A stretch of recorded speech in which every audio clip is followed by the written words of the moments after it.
I see you've returned. Thank you so much. If you're new, hi. Okay, so I'm Jess. This is my channel. It's about books.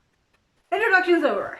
Now, I would like to talk about an amazing book that is just coming out from Flatiron Books. It's called Ariadne or Ariadne. I never quite figure out how to say that one. And it's about the mythology from Greece, and it talks about like Dionysus, Phaedra, Minotaur, obviously, and Minos, her mom. There's a lot of stuff inside this, and I want to kind of give it a good review. And any kind of shaking you hear is my dog, Finny, who is awesome, who came directly to me when I said that. So everybody give cheers for my lovely, lovely puppy. Okay, so here is the basic breakdown of the book.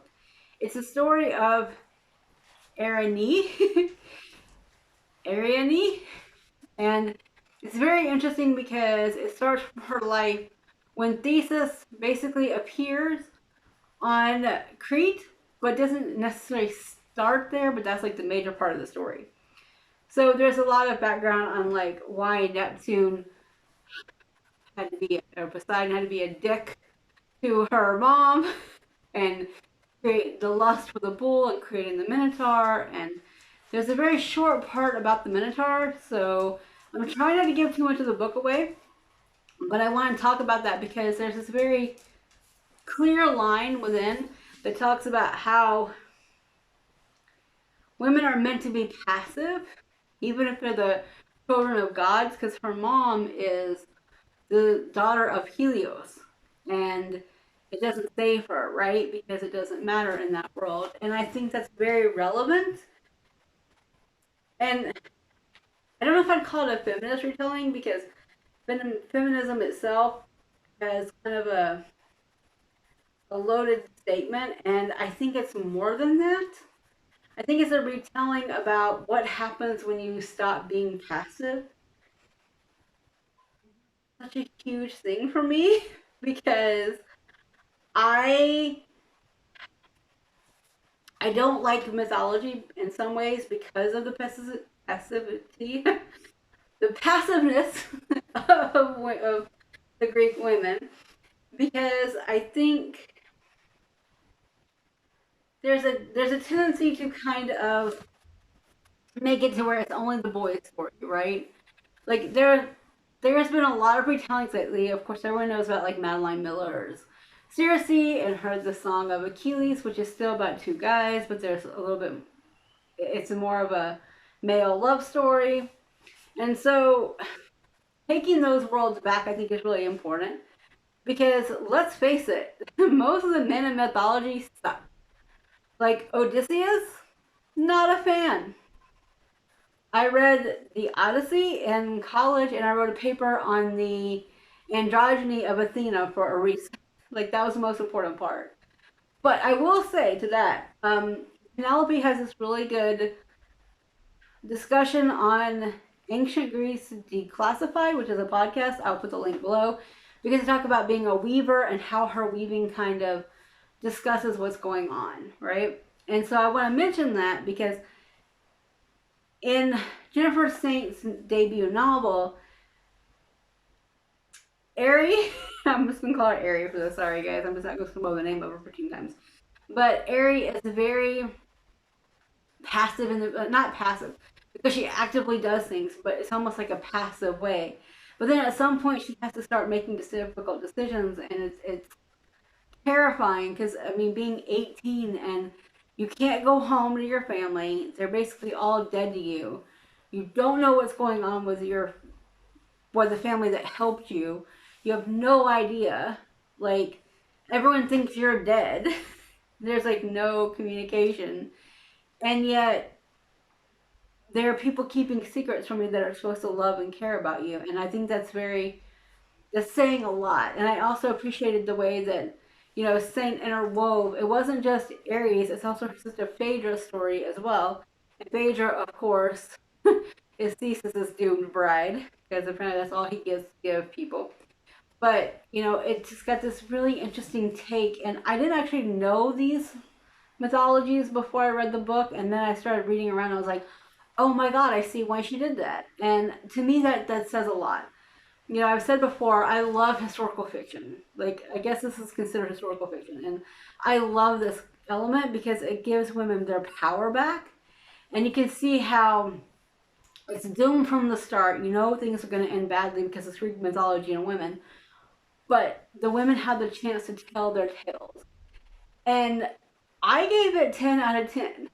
Okay, guys, a good book for me is like maybe 8 out of 10. So for me to give this book a 10 out of 10, it drew me in that much. There was so much writing and interweaving and mythology, and I was so into it. And I really appreciated that. I think that's kind of what we need to have more of. You know, we need to be able to immerse ourselves in what the women are saying. You know, it's not just what the guys do. Yeah, okay, adventures are great. Don't get me wrong. I love a good adventure, but I think it needs to be balanced out. And, you know, the author did such a good job of going through the mythology and kind of creating all these little interwoven tapestries among them. She even mentions tapestry making at one point because ancient Greece, it was kind of part of their thing. But what I found really, really interesting was the way she dealt with also Dionysus's, like, I mean, I guess we could call him bi, but I don't really want to say that. But like, he was kind of like he had a very deep love affair with a man before he met Ari, and it's not like something to be sniffed at, or you know, it's not taken out. It's a very core part of his personality, and I think that's really important to add and to talk about, right? Because it's kind of one of the things that defines him as half mortal. So, you know, being on the tail end of Hera's wrath is never good. And there are many, many, many people that would tell you that when they look at mythology. And if the gods were real, they could probably tell you that too. So it's just this very interesting way of dealing with the text and having that be a major player, but it not be downplayed. And not my community, so I can't really say if it's great, but I think it's very important. So I definitely want to give that heads up and a prop because I think it's important, but I also think it's important to mention that like there are some moments of not greatness. Like uh, there's a scene where if you know about Dionysus, you know about his issues with baby goats, we'll say. It's mentioned in the book pretty deeply, and you know they talk a little bit about how the gods basically take liberties, we'll say. So I don't get caught by YouTube on this one, but we'll say they take issues with basic words. Okay, so but they talk about that like nothing is shied away in this, and I appreciate that. And I just absolutely loved this book. There were only a few minor quibbles, and they were so small I actually didn't even count them in my countdown. I just instantly put them back at 10 because if you can get me to love a book, like truly, truly love a book, oh my god, you've got me for life. Like, I cannot wait to see what else Jennifer Satan comes out with in the next couple years. I think it's going to be fantastic because she's got the background and she's got the ability to go backwards and look what she's, you know, giving. And she did some deep dives, and I like it when people go that deep. And my love of this book actually caused me to read A Thousand Ships by Natalie Haynes, who is a BBC news presenter. I think that's what you would call them.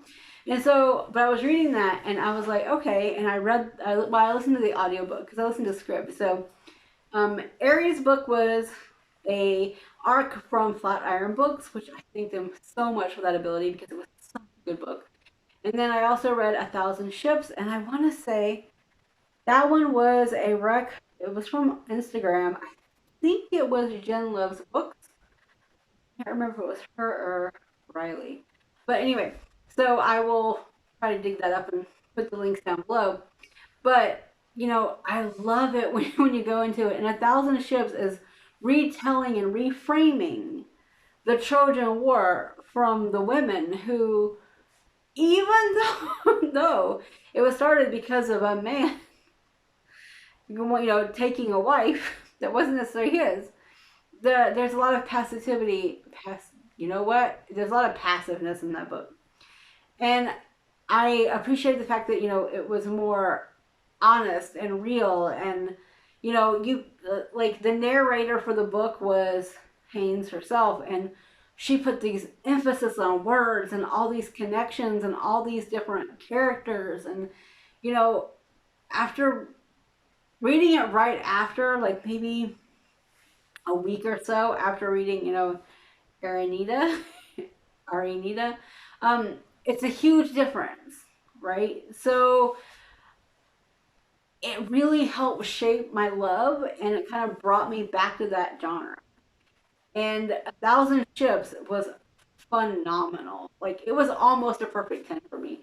The only reason it wasn't was I was hoping they'd have a few more like, women in it, but like that's just due to editing and that makes sense. But like you have everyone. You have the Trojan women, you have the Greek goddesses, you have, you know, Penelope, and I love Penelope's section. And, it's all in the same vein of pushing back against what is expected, of saying something, of doing something, of working together.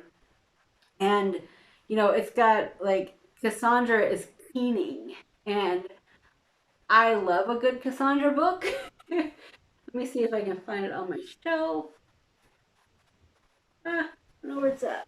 Anyway, so I have Touch the Dark, which I have put on my um, Instagram before I put a picture of it, and I love that book. And it's actually called Cassandra Palmer, and she's a Cassandra as well. Like she's named after Cassandra.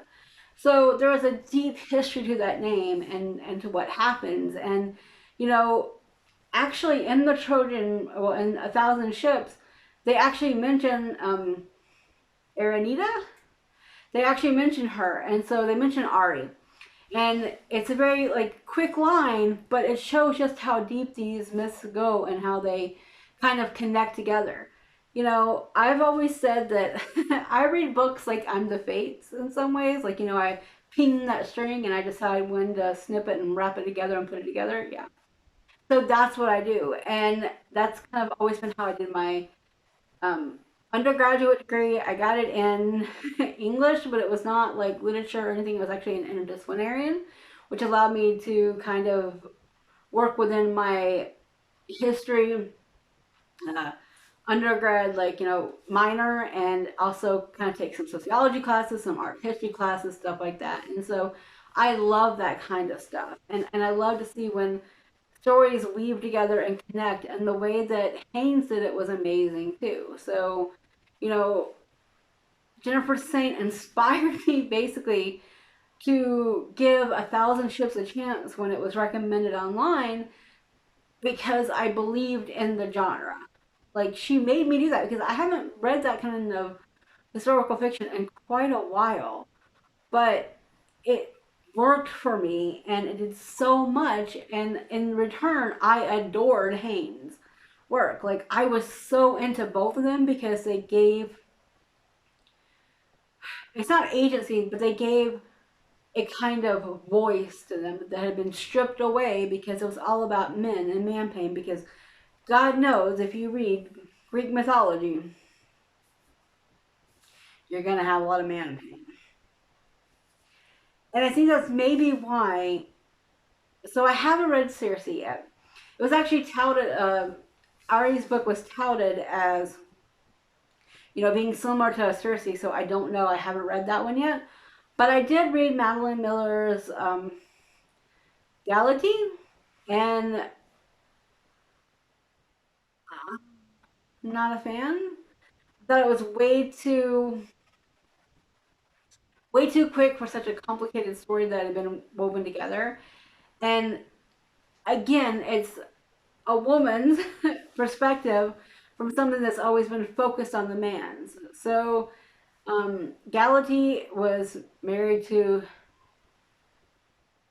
Pygmalion, I think is his name. I don't know. He's not mentioned in the book, so I don't know how they're framing that in the story because there's a little bit of work with like I don't know if this worked or that worked, especially like the time wise because they were using like modern terms for ancient Greece and just it was a very strange kind of combination for me. But I will say I do appreciate when authors take those characters and give them back their agency. And I love that. You know, I think that's why I read the books that I read. Like most of them are about women that have got complex emotions, thoughts, feelings, actions, and that's actually why I didn't like Miller's because I felt like Miller's was very vague and they call it like she like Galatea was kind of brought up from stone, like she was stone brought to life, and so it's cool and stuff, but I wish there'd been a little bit more of what the other two authors, of what Saint and Haynes had put in their work, and that because I think that it was missing that element of spark, and that's kind of like a majorly important thing to me as a reader. Like I want to be deeply invested in the characters, and I created Deconstructing Damsels, the podcast, because I want to talk about the women in romance. Like everyone talked about the men, and I was like, yeah, but those women are awesome, or I don't know if I like this, or does this work? Does that work? Like I like that discussion, and Haynes's book, Themis shows up, which is of course Lady Justice, and you know, I think that it's kind of that balancing act. That's kind of what I do when I review, and so while Miller's story did not work for me, I did find that Haynes and Saint kind of still set that standard for other books to beat, and that may be slightly difficult. And I will say that Haynes actually narrates the book herself, the audiobook herself. I found it on Scribd because that's my main source for audiobooks. So where I live in Germany, there's not a huge backlog or a backlist of English books in the library system. And so it doesn't make sense to pay the $26 a month or $26 a year to get it. But I can spend like Kindle Unlimited or one of these days I'm gonna get Kindle Unlimited. It's not saying Universal United, but anyway. So Kindle Unlimited or Scribd, and I can get a lot more options. That's where I've gotten a lot of the things I've listened to recently. And I think that's really important to know. I'm finding, books that I can listen to for my podcast and I can listen to for this channel, but also just for sheer enjoyment. And there's a lot of short stories and stuff. Again, that's where I found Miller. So finding that niche or that branch of historical fiction means there are more I can find, I know, because I know, so I know Book Talk has kind of brought back a Song of Achilles, which was Miller's debut, I believe, in 2011. But I know there's been retelling since before then. I want to read more like Jennifer Saint, and I want to read more like Natalie Haynes. I like it when you can go deep into a woman's history and keep her voice. Every single character in Haynes's work, you could hear the character's voice. In Saint's work, you could tell the difference between Arya and Phaedra. Phaedra was much more disillusioned. She was much more forced to be a tool for different, kingdoms and countries and whatever you want to call those little islands were, nation states, whatever they're. There, she was forced to be in that role because Ari was thought to be dead, and Ari became enamored and became she became much more dependent on men, which is interesting because normally I wouldn't say I want to read that kind of book, but I think within her situation it makes a lot of sense. And there are other women that show up in the book in her sphere as well, and you can just see a lot of the work together. And just like with Phaedra, you can see the hurt and the pain and the sorrow and the sheer. It's all so consuming, I think, for them. And I will say, I keep forgetting to put this in the trigger warnings for the book for Jennifer Saint's book, but there is a high level, I think, it's not explicitly said, but there's a pretty high level of postpartum depression in there as well.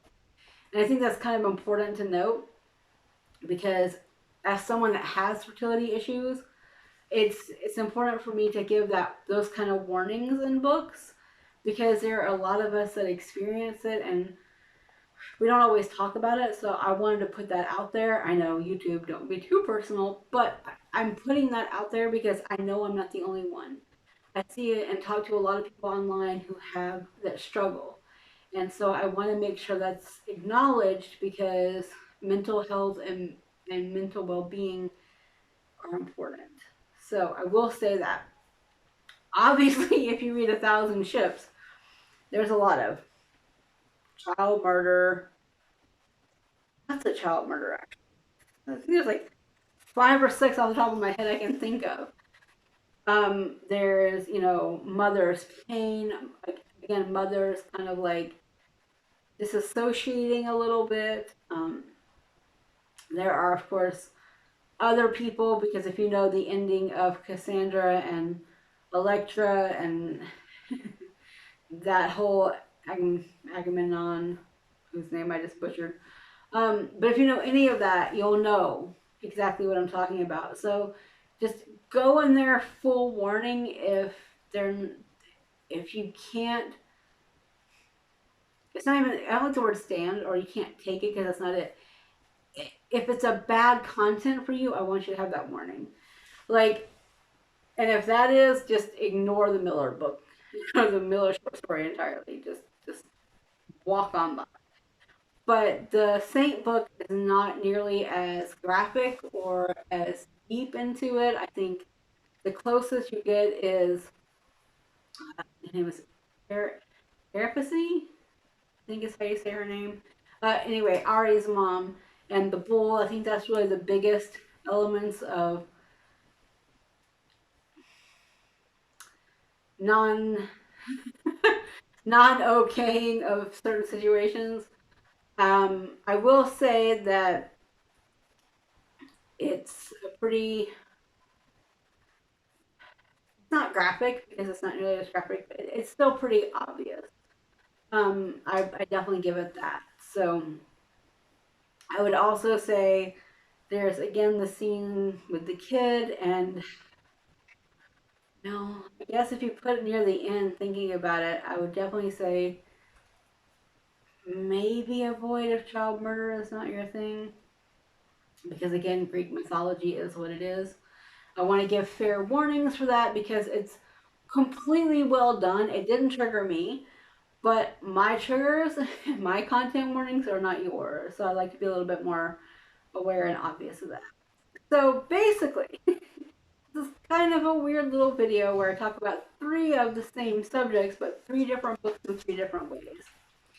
I will definitely say Jennifer Saint, read it.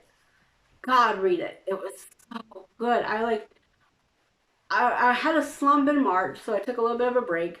I read like the first like third, and then I moved the second two thirds in like a day in April. I am so happy about that book. I think it's definitely one you want to do. If you want to read A Thousand Ships, I actually highly recommend the audiobook for that one. I think it would be very good to listen to because the author is giving everything those voices you need because there's so many women. There's probably like 20 women in that story, if not more, but they each have their own individual distinct voices, and her voice work and her inflections and stuff tell you exactly what's going on. And I would say for, for Miller, if you want to read it, it's only 20 pages. Again, the Scribd, I'm sure it's on some other services. I found it on Scribd. You know, Kindle Unlimited is not always great for those kind of books, but Scribd does a really good job of keeping that kind of content in stock from what I can tell. So that's my my review of sorts. Um, Jennifer Saint, Aranita got 10 out of 10. You know, A Thousand Ships got like 9.75 out of 10. So it's like dang near perfect. I think I actually put it in my cow pile of perfect, but I know there was a few things that kind of made it difficult to put in there. And click, click, click. If you hear it, it's my dog getting up and going to the couch that we have moved so I can have this. this. But she's going to go lay down and have her nap. Thank you, because the floor is not comfortable. And I would definitely say for Madeline Miller, I don't think I rated it very high. I don't remember offhand. I remember rating it last night, or, you know, but I think I gave it like maybe 2.5 out of 5. So maybe 2 out of 5. It really had a lot of issues for me, but I think if you like Madeline Miller, definitely listen to her or read it. I guess whatever, however you. I think there's an audio. Anyway, because I remember seeing that in the reviews. Okay, that's all. If you like what you heard, if you like my rambling, then please feel free to subscribe and hit that bell for notifications. See, I'm getting better about it, guys. Videos are getting easier. Okay, I will see you next time. Have fun reading. Don't forget to find that one line that absolutely makes you go, oh yeah, I want to listen to that. So, you know, tell me what that line is. Whatever book you're reading, tell me that line that really made you stand out and make you go, hmm, hmm. Until next time, you'll find the links below, and I will see you in whatever topic I have next. Thanks.